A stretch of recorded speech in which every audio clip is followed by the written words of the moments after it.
Bonjour, bienvenue dans ma librairie. Nous sommes à Montréal le 18 août 2016. Mon nom est Bruno Lalonde. Alors, je fais part d'une réflexion. En fait, c'est une réflexion que j'ai depuis longtemps sur la disparition lexicale, les mots qui disparaissent. Nous sommes emportés par une déferlante d'émoticônes. J'écrivais sur ma page, en plaisantant à moitié, que j'étais à traduire en émoticônes le roi Lear de Shakespeare. Et ça se fait, ça se fait. Si on remplace une émotion par une émoticône, on peut arriver à des résultats. Évidemment, c'est bancal, il y a un affaibissement, mais l'affaibissement est partout, au niveau des mots en tout cas. Les mots, il y a une perte de tonus dans les mots, il y a une perte également de... Je jette des petits regards aussi à la dérobée pour voir s'il n'y a pas des clients qui rentrent, comme à l'instant. Bonjour. Ils peuvent penser que je parle tout seul. Mais bien souvent, en fait, je parle tout seul. D'ailleurs, j'ai vu dans une étude récente que les gens qui parlaient tout seul étaient particulièrement intelligents. Alors, vous en conviendrez que c'est pas mon cas, puisque j'espère quand même être entendu.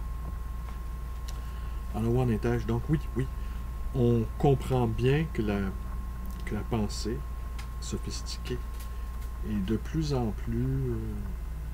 elle a de plus en plus de difficultés à se déployer dans un univers où il m'arrive de saluer aussi les clients que je reconnais sur le trottoir, dans un univers où les émoticônes se multiplient et qui finissent par...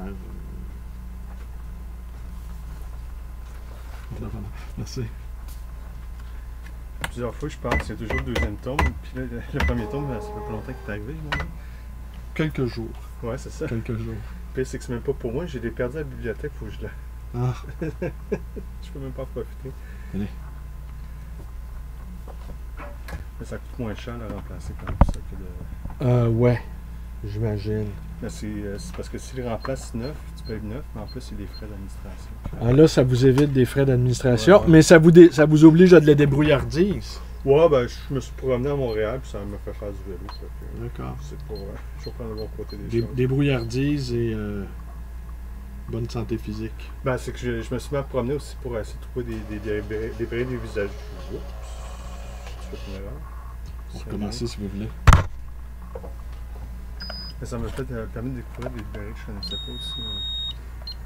Ah, erreur de communication. Ah ben oui, Ah, c'est à cause de mon téléphone.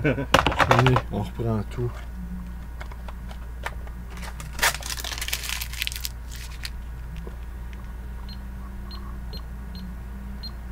Voilà, on reprend l'exercice.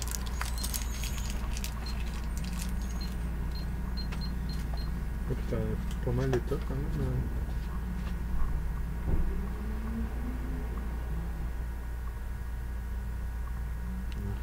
La guerre civile de Jules César. Le lisez-vous dans le texte? Non, mon latin est pas assez... C'est pas assez élaboré. Moi, j'ai fait ma recherche en flou médiéval. Le latin est un peu plus facile. Ah bon, d'accord. Ben, en fait pas toujours, là, mais disons que du Thomas d'Aquin, c'est plus facile que du César ou du Je comprends.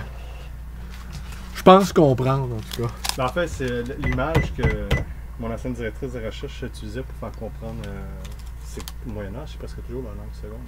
Bien sûr. Fait que, souvent, ils pensent dans leur langue première. Et après, ils traduisent.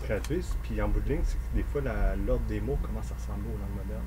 Je comprends. Fait que t'as pas autant à faire sujet, verbe, puis là, le complément entre les deux. Des fois, le complément suit le verbe, comme dans une langue moderne. Fait que c'est pas... Il y a des choses comme ça qui ressemblent vraiment plus à quelque chose qu'on... l'ordre des mots, la façon de conjuguer certains verbes aussi. Ah, merci. Ouais. Portez-vous bien. Ouais. Merci. Merci, salut. Alors, je ne sais pas si vous avez pu capter la conversation. On vient d'apprendre que c'est plus facile de lire Thomas d'Aquin dans le texte, puisque le latin est une langue seconde, considérant que les auteurs de l'Antiquité, eux, écrivaient dans une langue latine qui était proche d'eux. Alors, où en étais-je? Ouais. Hein? une savante interruption. C'est ça aussi mon métier de libraire. C'est pour ça aussi peut-être, sans doute, je vais faire une aparté, là. C'est pour ça sans doute aussi, on va voir. C'est que je ne me considère pas comme une instance. C'est une école pour moi, ma librairie. J'ai appris énormément. Mes clients m'informent. Mes clients, beaucoup d'entre eux sont des lettrés, sont des érudits, des personnes, des êtres d'esprit. Et ils m'ont formé. Alors, je veux bien, de temps en temps, donner des conseils de lecture. Quoique les livres que j'ai aimés, on ne les retrouve pas dans ma librairie. Mais, en fait, je me demande si je suis pas là pour... je suis pas là surtout pour apprendre, davantage que pour gagner ma vie. Vous vous doutez bien que je la gagne pas avec beaucoup d'aisance. Alors, où en étais-je donc, avant cette savante interruption? Oui. Alors, je vais vous lire un passage, tenez, parce que je fréquente aussi d'autres librairies. Certains de mes clients sont toujours étonnés quand ils me voient dans d'autres librairies. Je suis sans doute le seul libraire qui va dans d'autres librairies. J'adore les librairies. Toutes les librairies, n'importe laquelle, de la plus petite à la plus grande, de la plus riche à la plus humble, toutes elles ont mon intérêt. Et j'éprouve une véritable excitation physique lorsque je rentre dans une librairie. Ah, j'ai acheté dans une librairie, non pas librairie d'occasion, ceci, d'Enrique Villa Matas, Mastroianni-sur-Mer. Et le libraire qui m'a vu acheter ces livres-là me racontait que son ami s'en était départi parce que finalement il trouvait Villa Matas un peu trop creux, un peu trop... il y avait trop d'astuces dans ce truc-là. Un peu trop... on dirait un peu trop... comment je peux dire ça? Dans les mots me manquent. Vous voyez comment c'est important, les mots, comment utiliser les bons mots. Un peu trop précieux, peut-être. Un peu trop de sophistication. Un peu trop d'esbrouf. Voilà, un peu trop d'esbrouf. Moi, personnellement, je ne suis pas d'accord avec ça. Je trouve qu'il y a beaucoup d'humour dans ma tasse. Beaucoup de second degré, beaucoup d'auto-ironie. Et j'aime quand les auteurs nous dévoilent une partie de leur expérience. Évidemment, et aussi, le petit bip que vous avez entendu, je ne sais pas si vous l'avez entendu, ça c'est ma page Facebook qui est ouverte. Alors, il y a quelqu'un qui a commenté, aujourd'hui j'écris beaucoup de conneries, je me sens en vert. Alors, mais je vais vous lire le passage sur de l'importance de dire les choses comme elles sont et de la difficulté. Est-ce que Dieu reviendra quand sa création sera détruite, se demande Elias Canetti. Je ne sais pas. Mais si je suis optimiste, que je crois qu'il y aura des écrivains pour le raconter.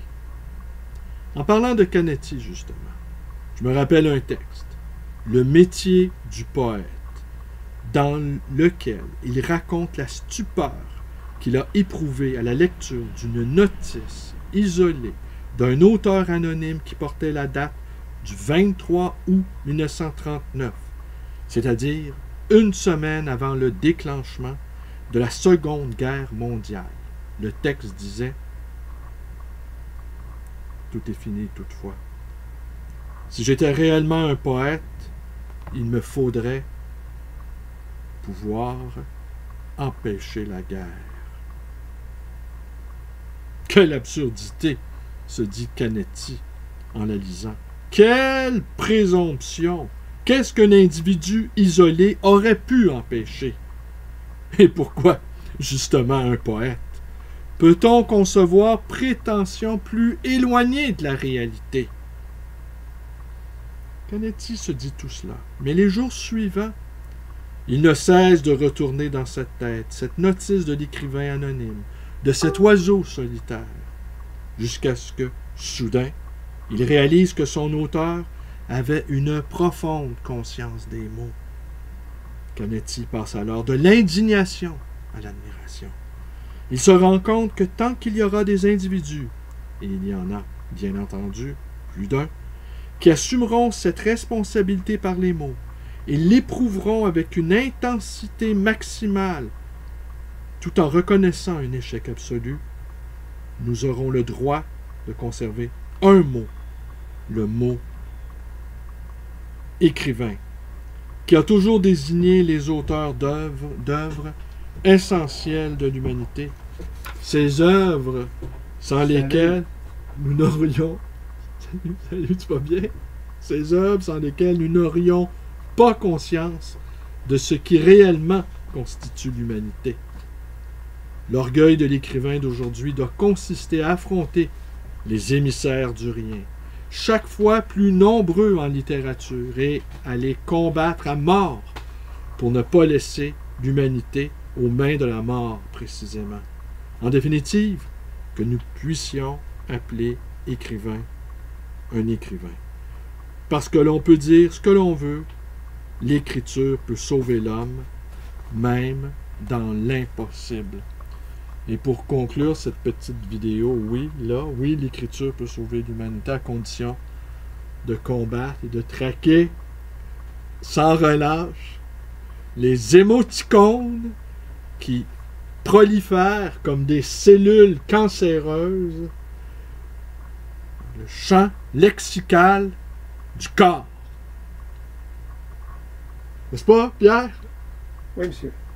Alors là-dessus, je vous invite à vous abonner à ma chaîne, à me joindre, me téléphoner dans le 514-736-0999, d'aller me visiter dans ma librairie d'occasion, le livre Voyageurs dans le quartier Côte-des-Neiges à Montréal. Merci et bonne journée à tous.